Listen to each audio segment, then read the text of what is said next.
But this time, sweat comes from her face full of makeup because the office does not have an air conditioning. Not talking on the phone. You know why? Because she does not know anymore which call to pick up first. Fellow Toastmasters and distinguished guests, good evening. What are your expectations? Are they aligned to reality? That video reminds me of my personal experience when I was starting to work on my present company. As you all know, I was working in the Middle East for the past 17 years until I decided to join the local workforce last January. Since I have been away for so many years, I am not anymore familiar with the working environment as well as the working culture here in the Philippines. In other words, I lost track of the ins and outs of working in Manila. While preparing for my deployment to my new job, I have so many expectations also, which I realize that they are merely expectations, not realities. Number one, before I started to deploy to our project site, I received a call from our human resources department, and they are offering me free accommodation near our project. Yes, I was very happy because it will lessen my expenses. I don't need to rent an apartment. So, the greedy self in me immediately activates. Yes, I accepted the accommodation. Thank you, ma'am. Thank you, sir. Thank you, ma'am. Thank you, sir, for your kind welcome. It is a big help considering that I don't have a residence here in Manila. I am a proud Mindanaoan. You know that.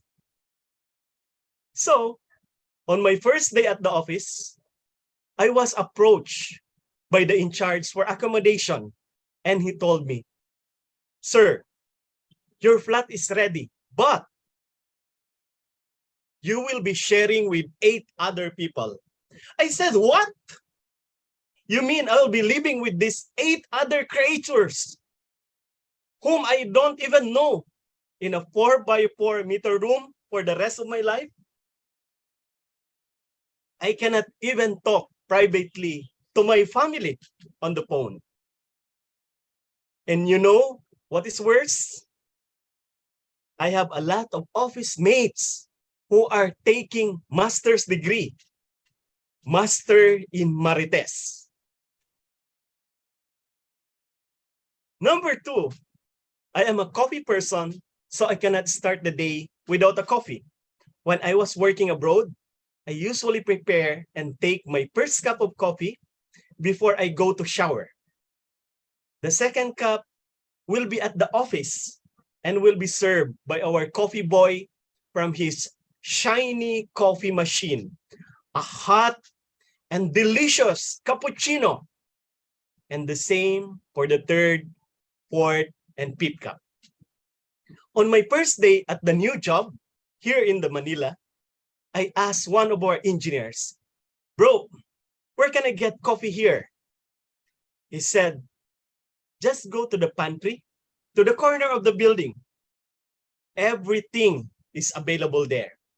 I said, "You mean coffee is available as in for free?"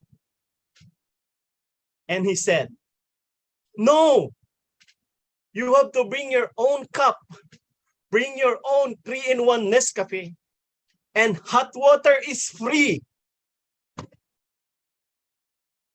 I feel like I was doused and flooded with ice cold coffee from Starbucks. On that day, my mind was so distracted because I did not have my coffee. Number 3 experience. Since I am new to the company, the first thing to do is to request a computer so that I can immediately start with my work, right? Our materials specialist was so generous that it did not even take 1 day to produce a laptop.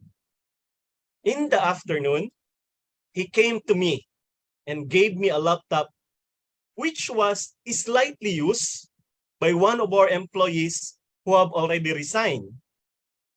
He said to me, Mr. Glenn, this is your new laptop with 16 MB processor, 3.3 gigahertz speed, top of the class. And he repeated that phrase, top of the class. I said, okay, thank you. So I turned on the laptop and asked him, so what's the password? He grabbed a piece of yellow sticky notes from my table and also stole my pen, wrote on the password furiously, and handed it to me. So I read on the note, and you know what's the password? The password is July 2015. Wow! This is top of the class. You bought this laptop 7 years ago. Come on, man. Since I turned on that laptop, until now, it has not completed starting. Fast forward to today, I have been with the company for 8 months now, and I realize little by little that we should not always trust our expectations. If we want to succeed in anything, or if we want to be less disappointed, we should lower our expectations.